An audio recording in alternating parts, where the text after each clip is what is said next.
convened by the Nelson Mandela Children's Fund and the DG Murray Trust. And the meeting sought to identify urgent measures to combat rising rates of severe acute malnutrition and hunger. So to really paint the picture so that you understand the magnitude of this particular problem, data from the Department of Health shows that there were over 15,000 cases of severe acute malnutrition requiring hospitalization in the 22-23 financial year.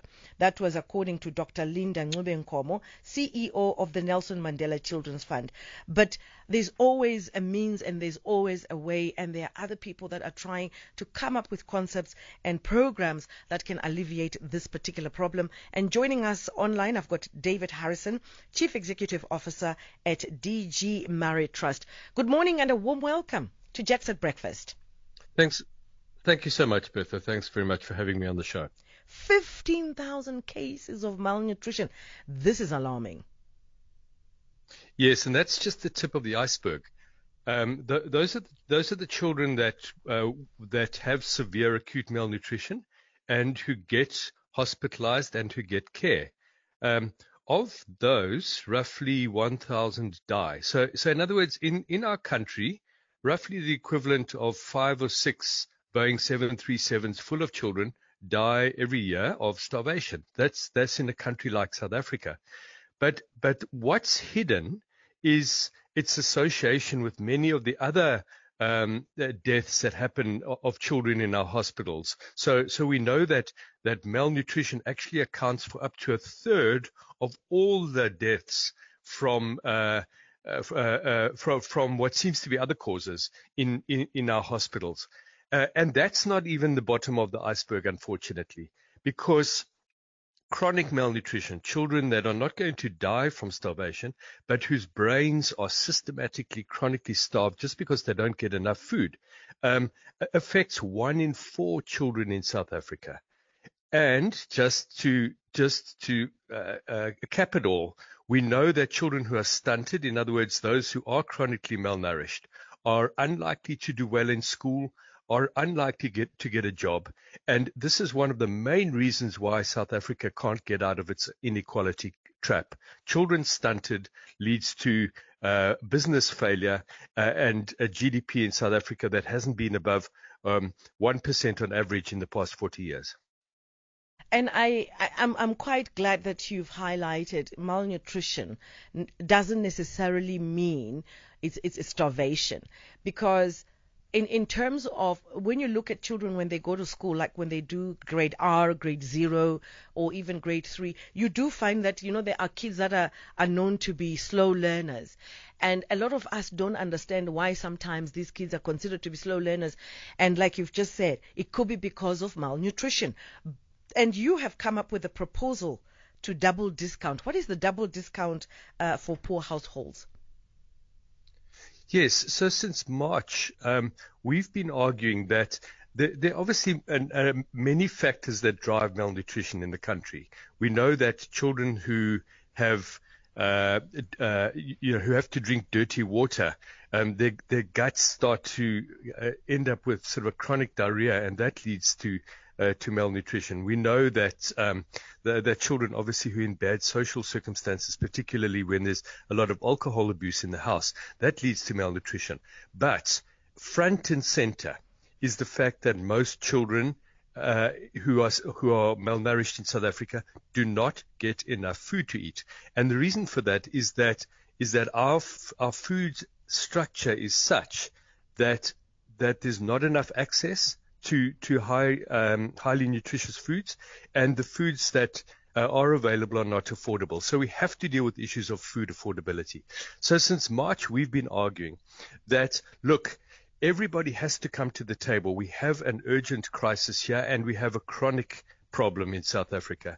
Now, imagine if just on one food label of the 10 best buy foods, so the 10 foods that are most highly nutritious and affordable and could be affordable. Now, imagine if industry were to forego their profit on just one food label of those 10 best buys, and then government comes in and it provides a matching retail subsidy. So half from industry, half from government. That could result in a discount of up to 30% on those 10 best buy foods, and give more buying power to parents, enable them to buy those most critical foods at far lower prices. It's not the be-all and the end-all, but it would be one major intervention to show that both industry and government were serious about this crisis. But do you think that business owners, those that actually make a profit out of whatever they do, will be actually happy to play the part?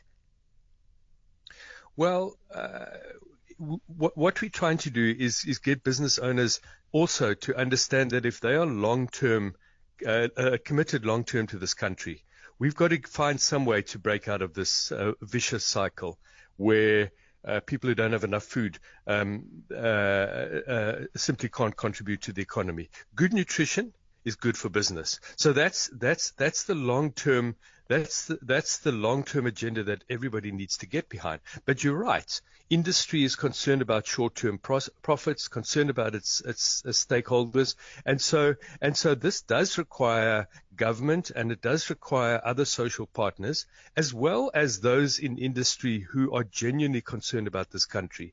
It does require all of us to come to the table together, look at this proposal in a lot of detail, and say, how do we make this work? How do we implement it? And what is the real cost going to be to industry? And actually, the real cost to industry is very little. You're not taking money away from industry. All you're doing is enabling consumers to buy more from the stores, and these are volume-based businesses. So we know that industry doesn't like to do anything that in any way affects their bottom line.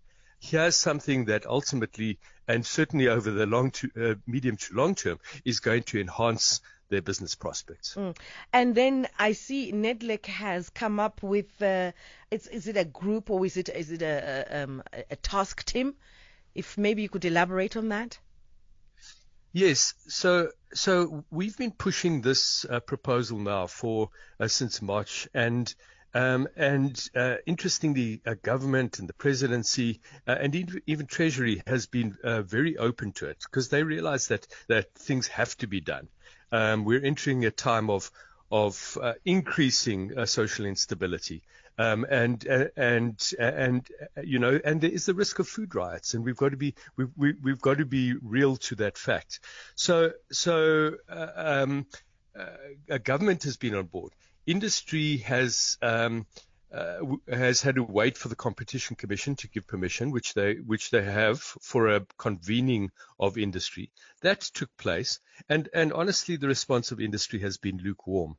And so together with NEDLAC and now with the agreement of industry, it has been agreed that there will be a technical review group that will look at the nuts and bolts of this proposal, look at its viability, see if there might be even a better proposal that can be put on the table.